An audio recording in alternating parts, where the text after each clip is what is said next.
Gaano nga ba kalakas ang bagong monster sa arc na to? Na parang mukhang friendly dahil gusto niya makipagkwentuhan kay Lady Ethel, ngunit napaka-deadly dahil ang nang one hit sa huling chapter ay na one hit sa chapter na ito. Si Song Soho na parang nagmimistulang bola ng soccer ang ating bida sa sobrang tindi ng sipa niya towards Soho. At mukhang curious ang monster na ito sa digmaan between monarchs na ikinagulat niya nang nalamang namatay sa kamay ng Shadow Monarch ang lahat ng monarchs. And by the way mga lads, every Thursday lang ang solo leveling Ragnarok at para sa kalaman nating lahat, ang release date talaga ng new chapter, Wednesday 10 p.m. sa Manhwa Korean website. At ang English translation lalabas na yan ng mga 11 p.m. to 12 midnight. Hindi na ito katulad ng dati na araw-araw tayong makakapag-upload ng video dahil matagal nang tapos ang solo leveling noong December 29, 2021. Kaya huwag na nating patagalin pa.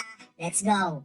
Nagsimula ang chapter na ito kung saan nayupi ang mukha ng mamis dahil sa matinding sipa na pinakawalan ni Soho na sa sobrang lakas nito, tumalsik at nawasak ang mukha ng mamis. Napansin ni Soho na parang walang katapusan ng pagre-respawn ng kalaban, kaya dahil dito magsasagawa siya ng shadow extraction. Subalit nang binanggit ng ating bida ang salitang arise, sinabi ng system na ang old souls ay hindi pwedeng ma-extract. Kaya nagtataka nga dito si Soho kung bakit hindi niya kayang ma-extract ang mga old souls at hindi rin niya kayang ma-extract ang mga demons. So na-realize niya na mayroon pa palang dagdag na restriction ng shadow extraction na hindi niya nalalaman. Well, kaya hindi magawang ma-extract ang mga demon at old souls dahil matagal na silang patay at alam naman natin yan ang main restriction ng shadow extraction. Bigla namang yumanig ang ground na ikinagulat ng ating bida kung saan nagkaroon ng matinding crack ang lupa at kahit ang member ng Ashura Guild ay nagulat rin dahil nagkadurog-durog ang ground na inaapakan nila. Lumabas ang napakalaking centipede monster na hindi lang isa kundi dalawang giant centipede ang bumungad sa harap ng Ashura Guild. Kaya napawi ka mga ito na napakamalas naman nila.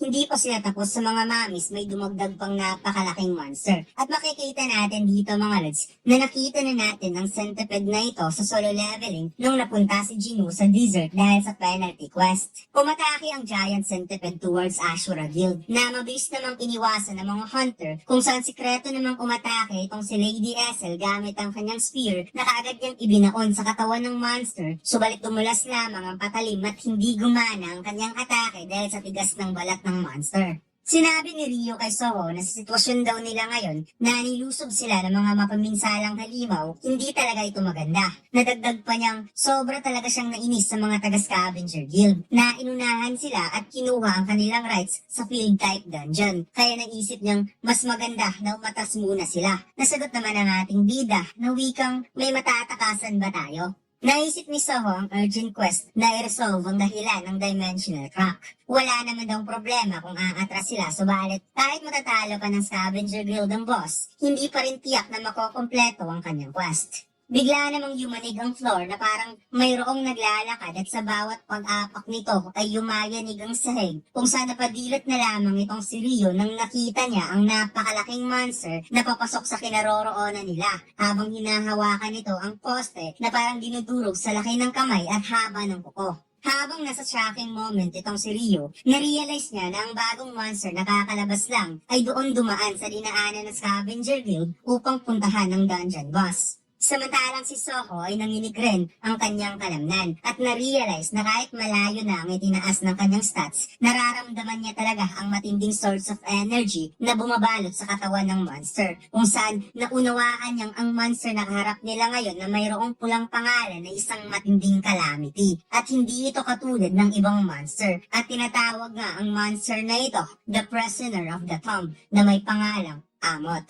Nagsalita si Amot at binanggit ang salitang disappear, kung saan biglang nakaramdam ng takot ang mga mamis at dahan-dahan itong naglakad pabalik kung saan sila huling lumabas na pinagtataka naman ni Lady Ethel kung bakit matapos sinabi ng monster ang salitang disappear, nagsisiuwian ang mga mamis after nila itong narinig. At bigla namang lumapit itong si Amot kay Lady Ethel na ikinagulat naman ng ating bida dahil sa pag-aalala. Nagsalita si Amot na ang binigkas daw niyang salita kanina ay monster language at mukhang mayroong nakaintindi sa kanyang mga sinasabi na sinangayunan naman ni Lady Ethel dahil siya ay isang demon at member ng Ragero clan. Napahalakak sa tuwa si Amot dahil araw-araw lang niya nakikita ang mga naglalakad na patay, mga laking intelligence monster at mga insekto na kumakalat sa disyerto. At mukhang hindi niya na naaalala kung kailan siya huling may nakausap na kung sino man. Napaisip naman itong si Lady Ethel na mukhang wala sa mukha ang pagka-friendly ng monster na ito. Ngunit biglangang umatake ang giant centipede towards Lady Ethel na kung saan pasimpleng hinampas ni Amot ang monster na makikitang with instant nawasak kaagad ang giant centipede na parang wala lang. Bumilog ang mata ni Lady Ethel sa kanyang nasaksihan. Hindi siya makapaniwala na winasak nito ang centipede monster in just one hit. Sinabi ni Amot na mukhang mayroon muna siyang lilinisin bago sila mag-uusap. Dahil mayroong mga monster na hindi nakakaintindi kapag sinabi niyang umatras kung ayaw maglaho.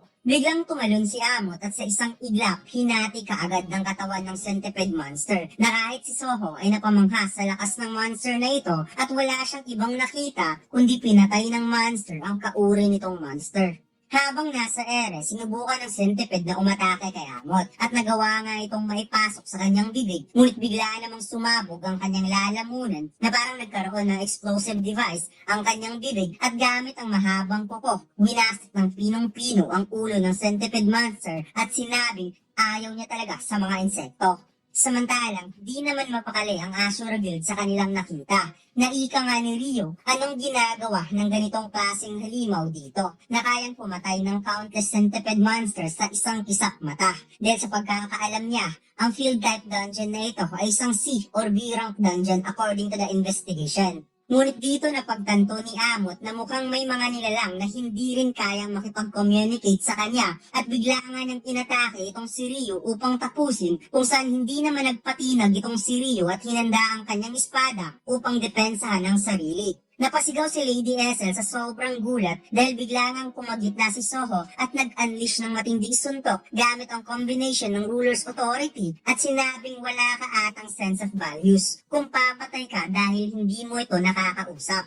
Nagulat si Amot dahil mayroon din palang taong kayang makipag-usap sa kanya gamit ang monster language. At yung suntok ni Soho mga lads na secret weapon niya para sa mga malalakas na monster ay umusok lang sa panga ni Amot at napawikang sense of values baka mo. Never kong naisip ang bagay na yan at gamit ang kanyang higanting paa, mabilis siyang sinipa si Soho na parang sumipa gamit ang bola ng soccer. Talsik ang mga naglalakihang bato sa ataking ginawa ni Amot kay Soho at kahit ang Ashura Guild din napaatras dahil sa lakas ng impact. Ngunit malala ang inabot ng ating bida dahil hindi lang ito dumikit at bumaon sa pader kundi napasuka pa ito ng dugo na parang si Soho naman ang na-one hit sa pagkakataon na ito. Lumuluwang napasigaw si Lady Ethel sa sobrang pag-aalala niya para sa Young Monarch at sinabi kay Amot na wala itong karapatan para gawin sa Young Monarch. Kung saan nagtataka na lamang itong si Amot dahil hindi niya alam na kasamahan pala ito ng demon na nakakausap niya. Nabakamot sa ulo si Amot at sinabing hindi niya kailangang humingi pa siya ng tawad. Subalit sa ngayon, hindi niya papatayin si Lady Ethel.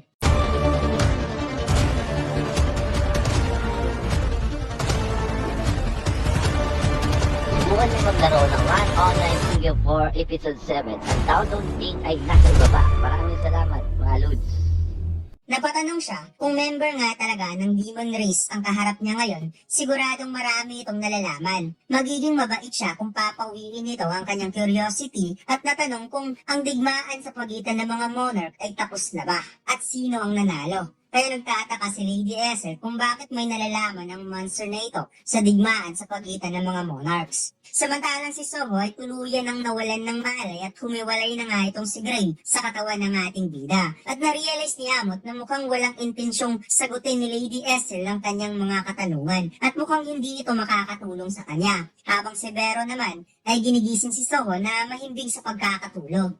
Sinabi ni Amot na wala talagang mapipili kahit halimaw man na hindi nakakaintindi ng kanilang language o isang demon na nakakaintindi ngunit hindi naman siya kayang sagutin. At sinabi na kung hindi daw sila nagkakaintindihan, well, pareho lang pala kayong lahat. Kung saan itinaas ni Amot ang kanyang paa upang tapusin si Lady Ethel sa pamamagitan ng pag-drop kicks. Samantalang habang sumusuka ng dugo si Soho, mayroon siyang salita na binabanggit na parang siya lang ang nakakaintindi dahil nahihirapan siyang magsalita sa tindi ng pinsala ng kanyang katawan. Binanggit pala ni Soho ang acquired status recovery kung saan napansin ni Amot ang liwanag sa kinaroroonan ni Soho at sinabi ng ating bida, buti na lang talaga hindi niya ginalaw ang kanyang daily quest reward. At kung gustong pag-uusapan nito ang patungkol sa dakilang digmaan sa pagitan ng mga monarchs, well, narinig daw niya ang dalawang bagay patungkol dito, na lahat ng monarch ay namatay sa kamay ng Shadow Monarch syempre. At napaiyak na lamang itong si Lady Ethel dahil kala niya katapusan niya na.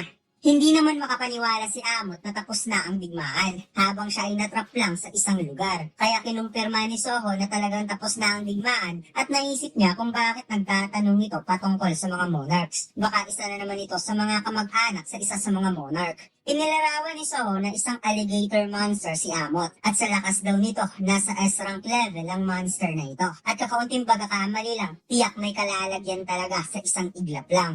Habang naglalakad si Amot papunta kay Soho, sinabi niya na hindi niya akalaing sa huli ang Shadow Monarch pa rin ang nagwagi sa digmaan. At kung napatay nito ang lahat ng monarch, ibig sabihin si Tarnak, the monarch of the Iron Body, ay namatay na rin sa kamay ng King of the Dead. Kung saan napastretch nga itong si Amot sa kanyang braso upang paghandaan ang laban niya against Song Soho. At dito lang nagtatapos ang ating kwento mga lods. Huwag mo sanang kalimutang mag-like, comment at mag-subscribe sa ating YouTube channel. At mag-follow sa ating Facebook page. Salamat!